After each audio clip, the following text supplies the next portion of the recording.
not be entrusted with the leadership of this country. Well, away from BBI matters, lakes along the Great Rift Valley continue to swell, while two others, Lake Baringo and Lake 94 in the county of Baringo, have already merged. The growing mystery lies not only in the use of two ballooning wetlands. It spills over from Lake Turkana, Lake Logipi, through to Lake Baringo, Bad Paradise, Bogoria, Nakuru, Solai, and Elementaita down all the way to Lake Naivasha and Oloiden. KTN's Joan Letin has been keeping a close eye on this phenomenon and now reports that it has forced thousands from their homes.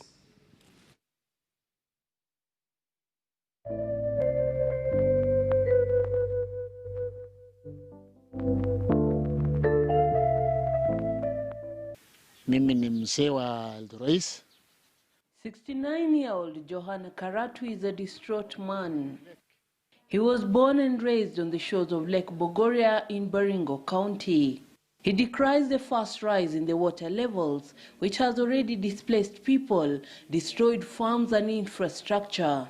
He says he has never witnessed such a phenomenon in the area, no matter how much it rains. Hii ni disaster ngine ambaye imeshinda sisi.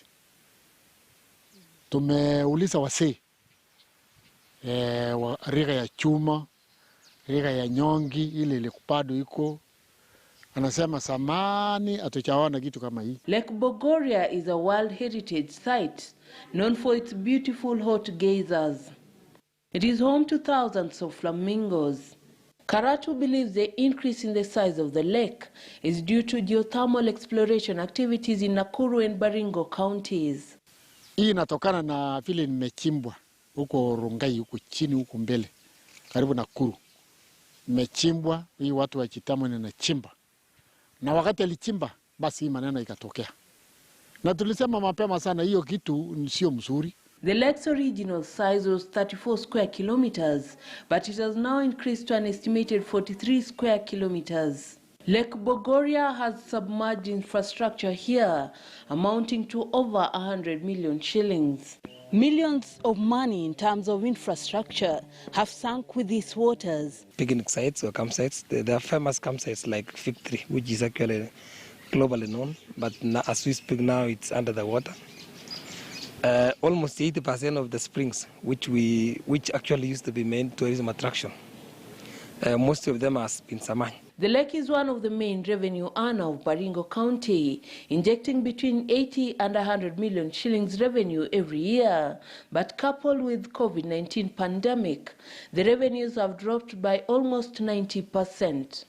Kimaru says the county has since formed a team to look into the ballooning challenge, which is fast creating ecological challenges within the lakes in Baringo, and have also involved indigenous knowledge. Baringo County Deputy Governor Jacob Chekwony, who heads the county's Department of Disaster Management, says the swelling of the lakes have displaced over 15,000 families. To mitigate the challenge, he says, the county has been warning locals to move to higher grounds, while the county supplies basic needs to affected families. We have even a Barkera irrigation scheme. We have quite a number of farmlands growing seed maize for Kenya seed, but all of them have been destroyed.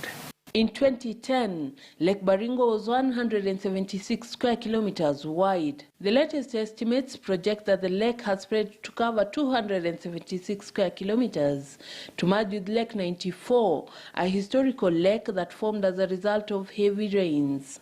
The mysterious yet magical lake had within no time after its formation become a lifeline to farmers who tapped on the opportunity to venture into irrigation. The merger has raised more fears as the two seem to be further stretching over to Lake Bogoria, a soda lake. Lake Baringo and 94 are freshwater lakes that support abundant wildlife and aquatic life. The neighboring Lake Bogoria is a soda lake that is a holiday paradise to thousands of flamingos. However, the new trends have also seen it change over time. Lake Baringo has a pH of 7.8, while Bogoria has a different pH of 10.5, and the merger, experts say, spells ecological disaster. If the two lakes happen to meet, then there will be no life in Baringo County, because that will be a disaster, in terms of food security, in terms of ecological impacts and many other things. So we are just praying God that that one doesn't happen. We could be staring at an ecological challenge.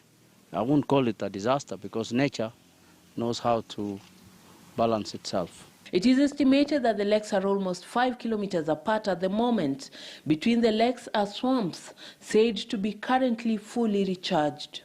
Deputy Governor Chepkwony says experts have suggested that the long-term solution to preventing the three lakes from merging is drilling a tunnel to drain the water, as well as putting up dikes. In Lake Turkana, the situation is the same. The turquoise blue waters of the most saline lake in East Africa and the largest desert lake in the world have displaced thousands of residents living along its shores. The once dry, magical white sandy beaches, beach hotels, public offices and nearby homes have been flooded. Wakati bahari ilianza kufuma, imeturudisha chini sana kwa upande wa kufua. Pia manyumba kama hizi siko na certificate ndani ya watu wafanya kazi, wafanya biashara. Sasa tumeshindwa vile tutafanya. Tunafanya kazi hapa kwa bahari, lakini kwa sababu ya hii maji kenye imezuru kila mtu kwa hii bahari, hakuna kazi ya maana ambayo inazidi kuendelea kwa sasa hivi. The script is the same in Nakuru County. Lakes Oloiden and Naivasha have merged, while Lake Nakuru has spilled over to farms. Lake Nakuru's water level has steadily been rising since 2012, from an average level of 3 meters to the highest level of approximately 8.5 meters recorded in April 2020. The lake area has increased from 43.3 square kilometers in 2012 to the current 70 kilometers square as of April 2020. Soda lakes Nakuru and Sulai have become the new fishing frontiers as locals scramble to make a kill from the new phenomenon. Residents here are now fishing from the lakes after the waters forced them out of their homes. Wakati ambapo hii ziwa ilituzimba sana na ikatusoga kabisa na tukawa na shida na tukahama makwetu, kulitokea samaki. Lakini badala hizi samaki situsaidie, tusaidiki. Kitu moja sisi si wafufi. Na kwa bahati mzuri ama mbaya, Mungu akaleta hiyo maji na samaki. Sisi tukiingia kwa maji tunakuwa tumegawana na waathiriwa wako hapa.